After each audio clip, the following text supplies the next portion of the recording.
in Psalm 131. O Lord, my heart is not lifted up. My eyes are not raised too high. I do not occupy myself with things too great or too marvelous for me. But I have calmed and quieted my soul, like a weaned child is with its mother. My soul is like the weaned child that is with me. O Israel, hope is in the Lord from this time on and forevermore. Because liturgical services often have a lot more going on, particularly the celebration of communion or the Eucharist, one of the tendencies they have is that the sermons or the homilies are much shorter.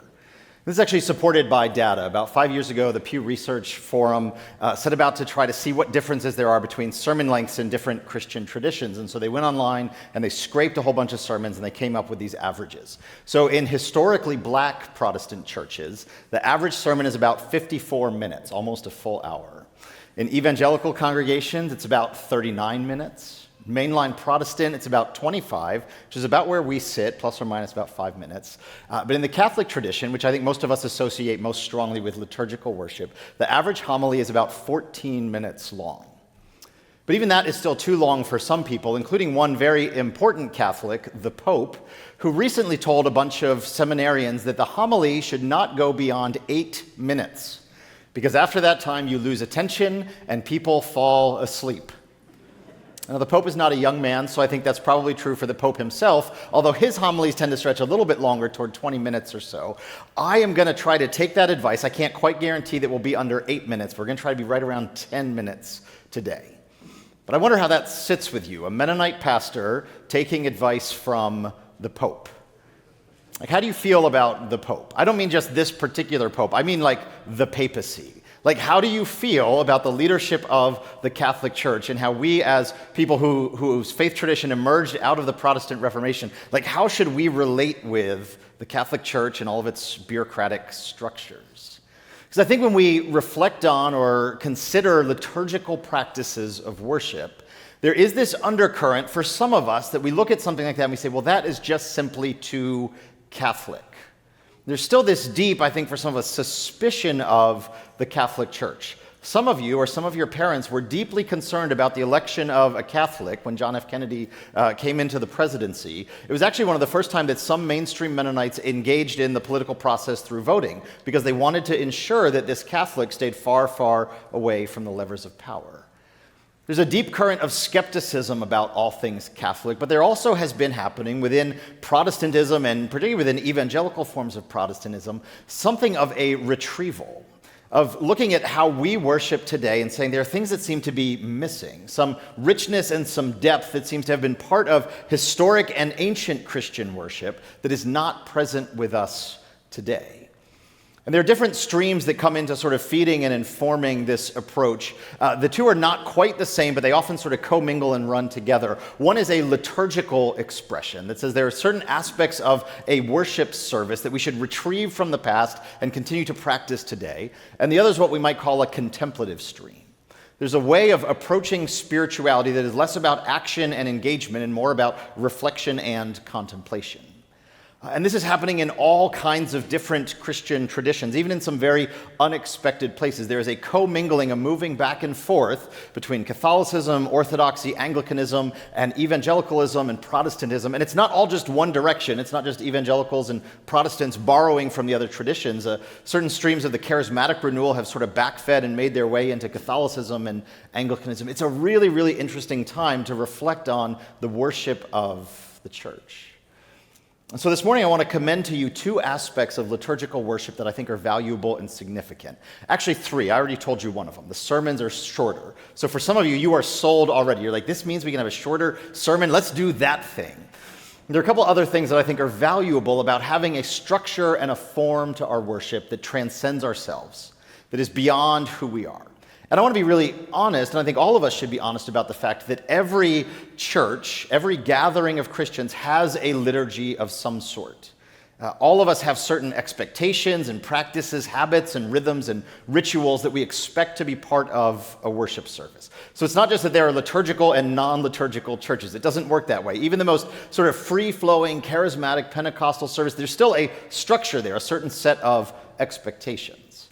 So all of us as Christians have or experience liturgy, but not all of our liturgies are ancient. So I'm thinking here particularly about ancient forms of worship, ancient liturgies. Two advantages that I see to them.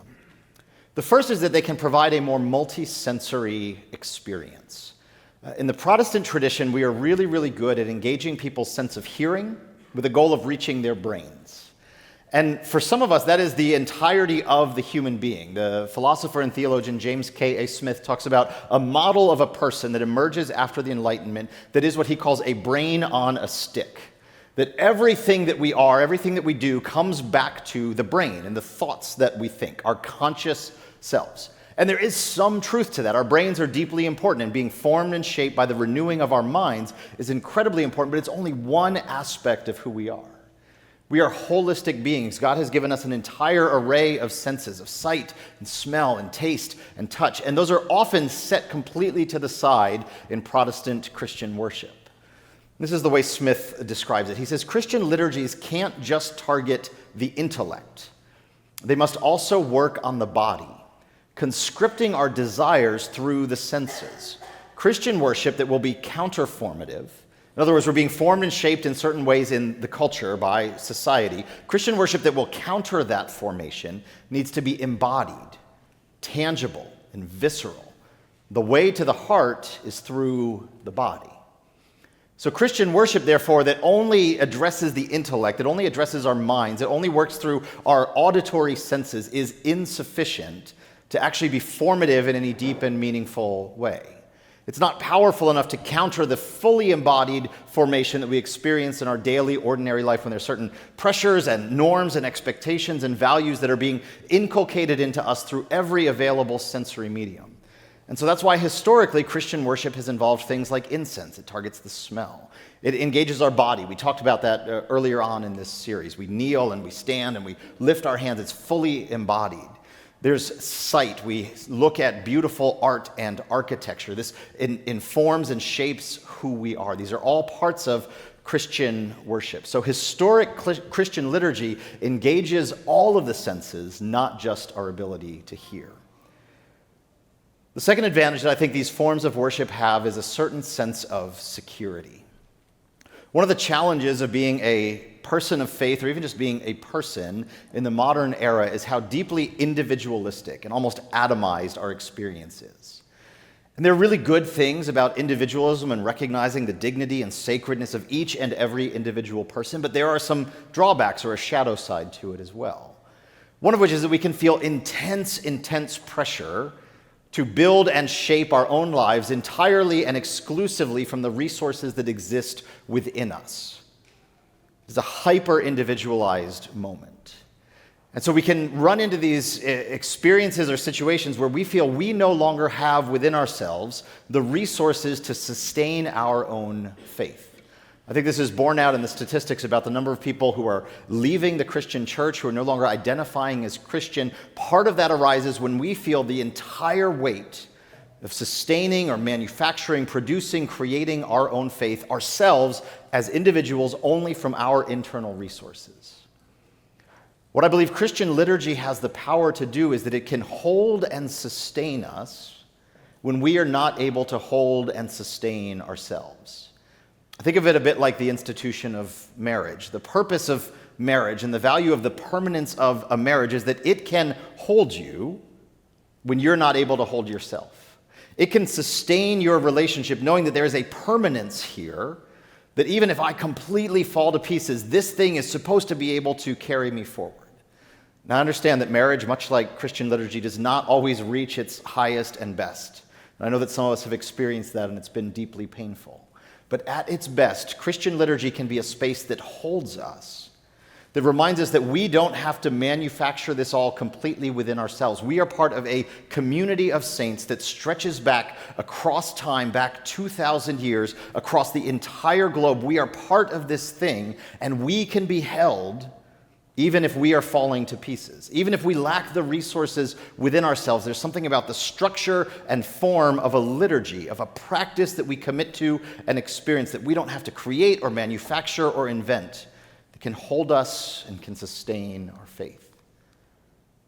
Again, liturgy is not always at its best, and there certainly is the danger of falling into a dead kind of rote ritual or routine that doesn't actually touch the deepest part of ourselves. But at its best, liturgy has the potential to engage the totality of who we are as people and provide a security and a stability that sustains our faith for us when we aren't able to sustain it ourselves. So we're going to get to experience now something that's been part of many Christian liturgies stretching back a very long time, which is lighting candles.